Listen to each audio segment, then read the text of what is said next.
Hello, everybody. David Flores, Farmington Public Library. I'm going to be reading you a story today. It's written by Leo Wilcox, illustrated by Lydia Monk, and it's published by the Penguin Group. Today's story is Waking Beauty.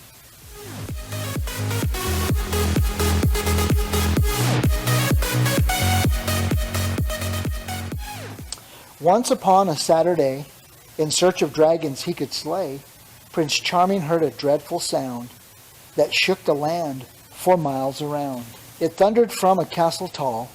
He raced to scale its prickly wall. A dragon lies within, he cried. Hand on sword, he crept inside. Then hung his head. Oh, rats, he said. It's just a snoring girl in bed.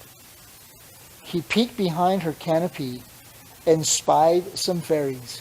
1, 2, 3. She snored this way 100 years. They whimpered through their fairy tears. That long, he frowned. She sure sleeps late. Wake her up. Why do you wait? The fairies scowled. Don't be so dense. She'll only wake for a prince. We see you finally made the trip. Now give the girl a little lip. Okay, he said, if you insist, and drew his mouth up in a twist. He hollered, wake up, lazy bones.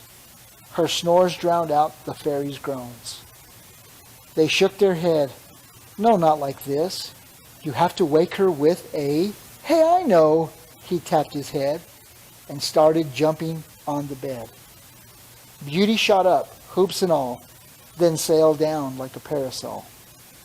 This didn't wake the maiden fair, but loosed the cobwebs in her hair. The fairies all began to hiss. She'll only wake to true love's. Wait, Prince Charming waved his hand. Don't worry, girls, I understand.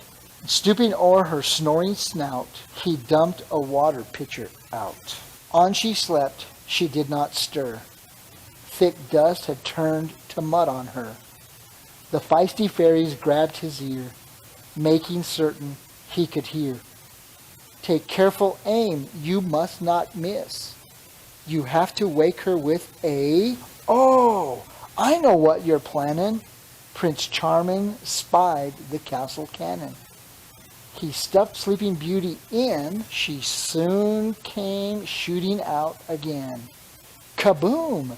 She fell into the moat, where all her hoops kept her afloat.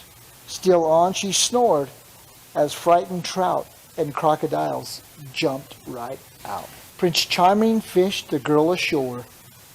The fairies yelled, enough! No more. They fluttered round him, feeling frantic. How can you be so unromantic? She wouldn't have ever after bliss until you wake her with a kiss. Prince Charming's knees began to shake. His noble heart began to quake. 100 years of morning breath. Wow, that could be the kiss of death. He poked her muddy, matted curls. I've heard that there are germs on girls. He wiped her mouth clean with his shirt. I hope he squeaked. This doesn't hurt. His puckered lips met Beauty's smack. And in her sleep, she kissed him back. Prince Charming smiled. Not bad, he said. The maiden sat up in her bed. She stretched and yawned and rubbed her eyes. Then, much to everyone's surprise, she popped Prince Charming with her fist. Who said you could have a kiss? The pummeled prince slid down, poor chap, and fell asleep on Beauty's lap. Beauty groaned and bent to shake him. Fairies, tell me how to wake him. Just let the poor boy sleep, they said, and tired too, they went to bed. But fairy tales can end like this. We know she woke him with a kiss.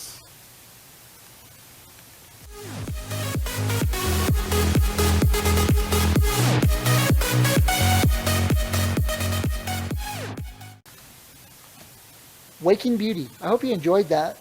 And we look forward to seeing you on the 10th to pick up your t-shirt. Talk to you soon. Bye-bye.